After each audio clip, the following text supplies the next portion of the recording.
네, 투자자들 징검다리 연휴에도 쉼이 없습니다. 오늘 뜨겁게 초반 거래가 이어지며 양시장 2% 넘게 오르고 있습니다. 지금 집중해주고 계신 많은 투자자분들께 지금 시간이 또 선물이 되길 바랄게요. 5월 투자 전략 다뤄보겠습니다.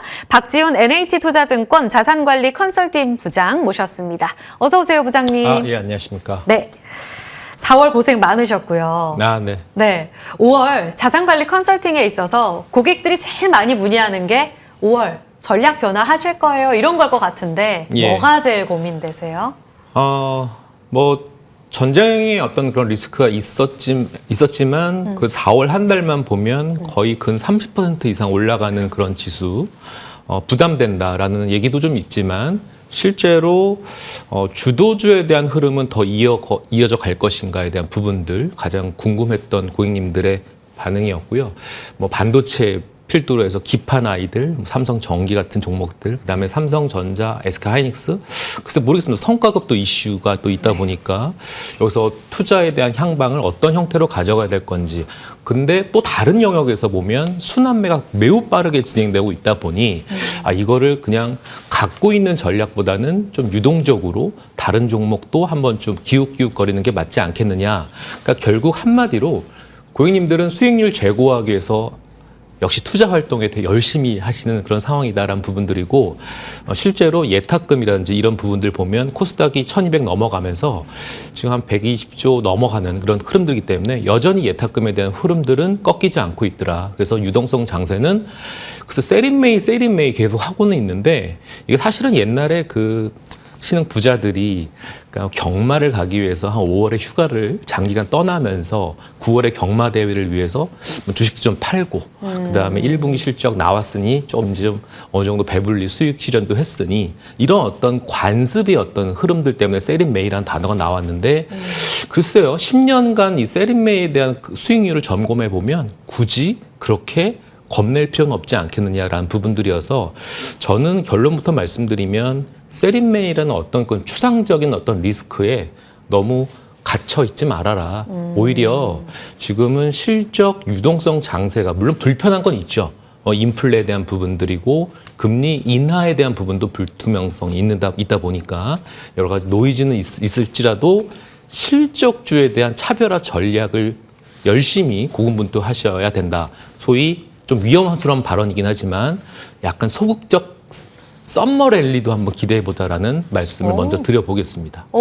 썸머랠리의 예고편이 될 수 있는 5월이 될 수 있다. 예. 바이앤메이다. 맞습니다.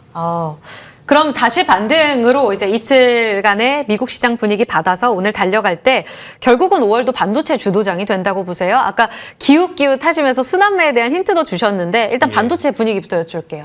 일단 큰 숲을 보면 반도체 영역이 여전히 좋다라는 부분들입니다. 물론 삼성전자라는 영업이익이 올해 350조가 가장 보수적인 수치긴 하지만 최소 10%의 어떤 노조 관련돼서 성과급 이슈가 좀 더 엑시트가 된다 하더라면 10%니까 한 30조 넘는 부분들이 어닝이 좀 깎이겠죠. 그건 좀 불편한 사실입니다. 최근에 모 증권사에서는 목표가를 조금 하향하는 그런 불편한 사실은 있지만 결국 기승전 실적입니다. 그러니까 실적이 350조. 그럼 2분기 영업이익 한 90조, 또 3분기 영업이익 100조 이런 부분들이 나설 때 삼성전자가 엉덩이가 좀 무거워지는 느낌을 갖게 된다 하더라도 오히려 다른 삼성전자 향, 하이닉스 향, 인텔 향 또 삼성전자 최근에 수율이 올라오고 있는 파운드리 향 이런 어떤 작은 종목들로 종목의 매기가 확산되는 흐름들이 오늘 그게 지금 현재 여러분 목격이 되고 있거든요. 이런 것들은 하나의 예고편이 되지 않을까. 너무 삼성전자의 목표가를 32만 원인데 30만 원으로 낮췄어요. 이거에 대해서 겁을 낼 필요가 없이 여전히 지금은 그 30만 원이라는 그 고지를 가기 위해서 아직 20만 원대에 머물러 있습니다. 충분히 어닝에 대한 기대감은 유효하다. 근데 그 흐름들이 단순하게 우리 말이 경마할 때 이렇게 앞만 보고 달려가고 천대를 쓰지 않습니까? 이거 삼성전자 하이닉스만 보지 말고 조금은 이거를 벗어버릴 필요가 있지 않겠냐라는 생각입니다. 그래서 지금은 역동적인 매매 활동, 그다음에 종목 내가 모르는 종목이라고 해서 배척하지 말고 좀 다양한 종목들 지금 어닝이 무릇무릇 올라오는 것들이 굉장히 많습니다. 예를 들자면 지금 두산이라는 지주사를 하나 예를 들자라면 네. 두산이라는 키워드는 두산 BG에 대한 CCL에 대한 숫자들이 계속 올라오고 있거든요. 예. 캐펙 숫자 50% 늘립니다. 이거는 명확하게 보입니다. 숫자가 올라오겠구나. 그러면 관련돼서 원료를 제공하는 코스닥 업체긴 하지만 파미세 같은 종목들 오늘 10% 이상 올라가는 것들은 이거는 명확합니다. 명확하게 보이는 숫자에 대해서는 굳이 내가 뒷짐질 필요는 없지 않겠냐라는 부분들입니다. 네. 기판, 삼성전기, 어닝 실적 보셨으면 아시겠지만 올해 1.5조 법니다. 내년에 2.5조 법니다. 지금 시총이 62조에 불과합니다. 1,300조라는 삼성전자 거대한 시총 앞에 아직도 60조에 머물러 있는 삼성전기의 시총이 2028년에 휴머노이드가 들어오고 위성통신이 들어오고 MLCC와 FCBGA라는 기판의 용량의 확대, 그다음에 다면적, 그다음에 굉장히 고사양화되는 이런 흐름들이 나올 때 어닝은 과연 2028년은 얼마가 나올까에 대한 상상의 날개를 핀다라면 가는 말에 올라태는 전략이 어떻게 보면 뭐 막말로 무식한 전략이 어떻게 보면 현명한 전략이 될 수도 있겠다라는 이런 약간의 설렘도 네. 좀 느끼는 오늘 하루입니다. 설렘이 느껴지는 5월 첫 거래일의 분위기를 읽어주셨고요. 예. 그러니까 지난 4월에는 삼전 닉스만 봐야 수익률이 시장을 좀 따라가는 모습이었다면 좀 예. 유연해질 필요가 있을 5월이다. 소부장 힌트까지 주셨어요. 그럼 에너지 여쭤볼게요. 유가가 올라가면서 불편한 유가는 당분간 이어질 수 있다. 그래서 대체 에너지원이라든지 이런 관련 종목들까지 좀 확산됐던 4월이에요. 예. 5월에는 좀 다른 전략이 필요한가요? 아니면 이쪽 계속 포트에 담아가야 되는 걸까요? 자, 어쨌든 유가의 흐름들은 뭐 지난주 우리 리뷰를 해보면 유가가 108, 109달러 올라가면서 그리고 10년물 국채금리가 4.4를 상회하면서 약간 리스크가 좀 불거지면서 다시 에너지 관련주에 대해서 각광을 받았단 말이죠. 네. 최근에 하나솔루션 같은 경우 유상자 리스크가 있었지만 다시 올라오는 흐름 보십시오. OCI 흐름 보십시오. 또 우주 태양광이라는 새로운 키워드가 등장했지 않습니까? 물론 좋습니다. 좋은데 단기적으로는 이런 흐름들의 종목 확산이 되면 그들 영역에서도 차익 실현 매물이 나올 수밖에 없다라는 부분들입니다. 자, 그럼 반대로 얘기를 했을 때 유가가 만약에 유가가 내려온다라면 투심은 다소 훼손될 가능성이 있습니다. 다만 오늘 신재생 관련된 하나의 카테고리 2차 전지는 좀 급등하는 모습을 보입니다. 이건 왜 그러냐면 지난 실적을 봤더니 LG화학도 LG에너지솔루션도 LNF도 이런 흐름들 보면 미국향 법인을 두고 있는 2차 전지 셀 양극재 업체들이 오히려 유럽향 이런 법인 매출을 딱 봤더니 현경을 봤더니 이건 뭐야 서프라이즈네라는 부분들입니다. 그래서 기대하지 않았던 전기차의 판매가 유럽에서 좋았다? 그러면 이제 중간 선거를 앞두고 있는 미국 진영에서는 오히려 미국 법인 매출이 이제 상저하고의 흐름이 나올 수 있겠다는 부분들입니다. 그러면 유럽향 매출의 노출이 가장 확대되어 있는 오늘 LNF 급등하는 게 바로 그러한 대목이고요. 하나 더 중요한 키워드는 ESS라는 이런 사업에 대한 부분들입니다.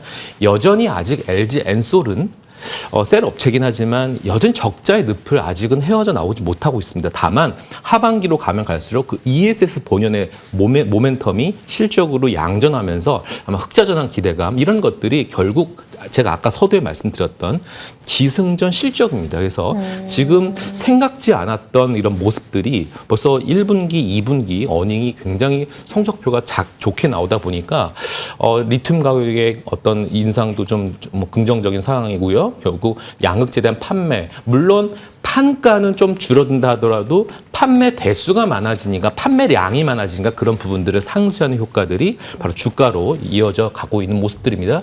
그러면 기존에 우리가 재건 얘기했던 4월에 가장 핫했던 섹터가 건설이거든요.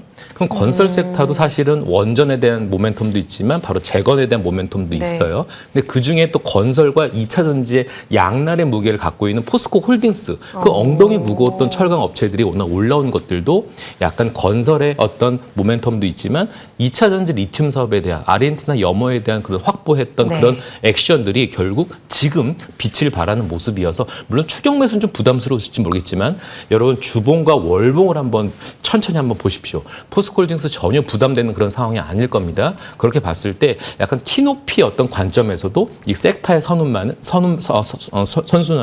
그쪽에서도 투자 아이디어가 발동되고 있는 상황 같아요. 좋습니다. 그리고 방산이요. 지난번에 나와주셨을 때 이제 포기할 수 없는 섹터 네. 이야기를 하셨는데요. 네. 독일에서 주둔미군 철수한다는 이야기 때문에 좀 불안하기도 합니다. 방산은 5월에도 지금 가져가야 하는가? 지금 하나 에어로스페이스 쪽으로 외국인 수급이 많이 들어가네요. 예.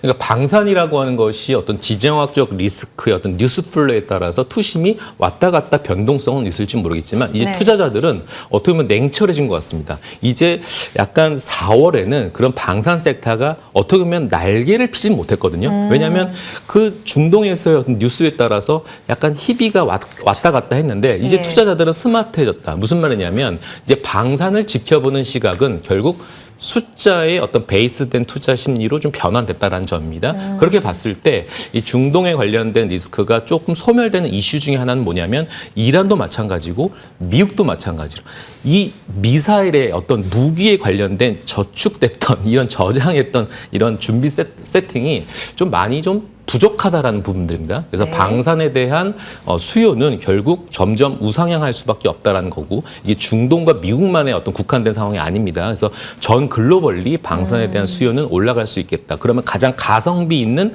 업체는 누구냐? 바로 K방산 아니겠냐. 그래서 제가 볼 때는 이제는 방산을 단순하게 지정학적 그런 단순한 1차원적인 생각으로 접근하지 마시고 결국 실적에 대한 수출에 대한 모멘텀 그런 것들 생각해 봤을 때는 여전히 좀 맑은 날씨다라고 말씀드리겠습니다. 네, 5월 첫 거래일 설레는 포인트도 다 짚어주셨는데 길게 그리고 단기, 중기 전략으로 마지막 짧게 여쭙겠습니다. 5월 대비 지금 포트 어떻게 꾸릴까요? 자, 일단 미국의 실적이 끝난 건 아니다라는 점입니다. 네. 팔란티어 실적이 남아 있고 그다음에 AMD라든지 그다음에 또 이번 주에 나오는 또 고용 지표도 있을 것이고요. 또 5월 중순에는 미국과 중국 간에 또 정상회담도 있을 수 있습니다. 그리고 또 일반 연준 의장에 대한 청문회도 있을 수 있고 여러 가지 변동성이 있습니다만 예. 중요한 건 제가 볼 때는 어닝에 대한 부분들 그리고 우리가 3월부터 4월까지 어닝에 대한 기대감은 여전히 무릇무릇 잘 빌드업 되고 있기 때문에 네. 이런 리스크는 오히려 다 단계적으로 해소될 가능성이 있습니다. 실적 핵심입니다. 박지훈 NH투자증권 자산관리 컨설팅 부장과 함께했고요. 같이 물러가겠습니다. 고맙습니다.